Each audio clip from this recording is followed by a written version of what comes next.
How's it going, everybody? Nexus Corp Productions here, and today I'm reading a story from the subreddit r/nosleep. If you like this kind of content, please give this video a thumbs up and even subscribe and hit the notification button. And this story is called I Think My Girlfriend Is Not Who She Says She Is. Let's begin. I've been dating my girlfriend Ariana for 6 months now.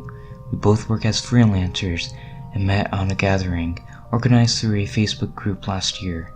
Initially, we just chat online about meaningless things, make small talk, that kind of thing. We clicked right away, and after months of just online chatting, we decided to meet up again. And then soon after that, we moved in together. I had to change towns since she lived 1 hour away in a nearby city, but that was no problem for me, since I've been looking for an excuse to get away from my controlling parents anyway. At first, I was uncomfortable in her apartment and skeptical that she would change her mind once I moved in, but after a while, that fear faded. Since none of my quirks or flaws seemed to bother her, after a while, I settled in and was able to feel more at home. Everything was going smoothly. I couldn't have asked for a better girlfriend. She is loving, caring, understanding, smart, and has a great sense of humor. You know, everything a typical person you love has. The reason I refer to this in the past is because something happened today that I'm still having trouble wrapping my head around. It was around 3 p.m. I was finished with work and sitting on the couch playing Fallout 4 as my girlfriend was getting ready to go out grocery shopping. "I'll be back in an hour, honey," she said and put on her glasses. "Please do the dishes and put the dirty clothes in the washing machine until I get back." "Yes, dear," I said jokingly and paused the game to kiss her.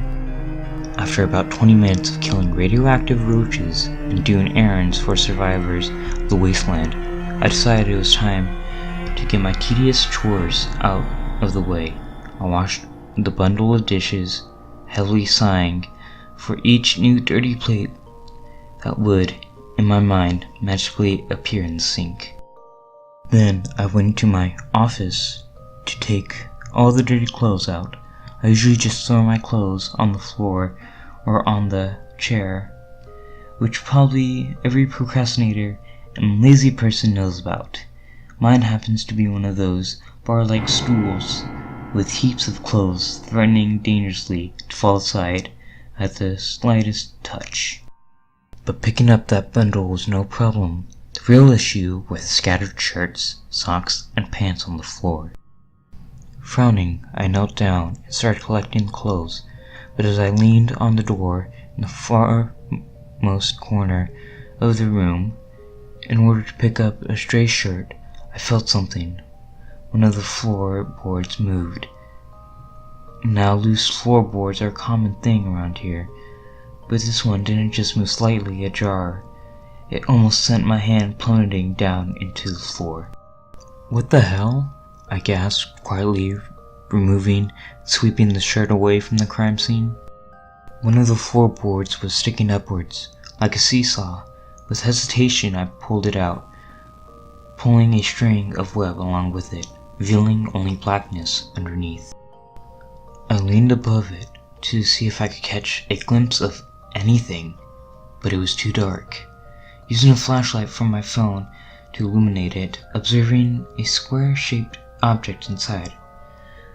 Almost immediately I recognized it as an old box. With curiosity getting the better of me, I started pulling the nearby boards out forcefully.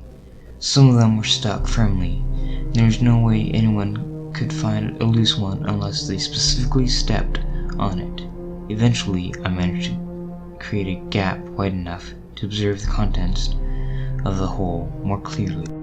It was indeed a shoebox covered in thick layers of dust. I pulled it out, scraping my hands on the floorboards along the way. I blew the box, making a thick dust cloud appear in the room for an instant until it dispersed. What was the box doing here? Was my girlfriend hiding something from me? Maybe it was an old memento from childhood. The thoughts raced through my head, while almost feverish curiosity had a hold of me. I'm not one to hesitate too much when faced with situations like these, so without spending too much time thinking whether I'd regret opening it or not, I pulled the lid off and threw it away, seeing with my peripheral vision that other cloud of dust rose from the impact. What I found in the box made my hands tremble, and my heart raced so fast that I could feel the pulse up to my throat. I'm not even sure how to begin describing it. So here's what I found among the heap of papers inside. First thing that caught my eye on the top was a birth certificate. Ariana's birth certificate. Nothing odd there, I thought, save for the fact that she's keeping it in a dusty old box beneath the floorboards. Then I looked at the next paper. It was a newspaper clipping. I couldn't see the date of the news, but what really horrified me was the news itself. It was an article about a girl who had disappeared, whose full name I will not disclose here. A 26-year-old girl named Ariana, my girlfriend's name. There must be some kind of mistake, I thought. My girlfriend never disappeared. Was it just a girl with the same name as her? So she just decided to keep the clipping because she thought it was a funny coincidence? I read through the article over and over, especially focusing on reading the name of the missing girl, until I was sure I didn't read anything incorrectly. When I had enough, I placed the paper away and looked through the rest of the contents. The next thing I found was an even stranger relic. It was an ID card. My hands were trembling so hard that I almost dropped it. When I looked at it, the name on the card said Jennifer. But that's not what bothered me.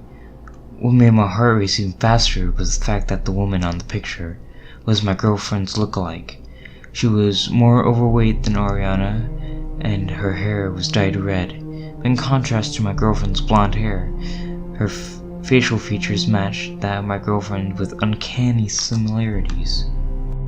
There was also Jennifer's passport and some other legal documentation, which I didn't read out of panic that my girlfriend could come back at any second.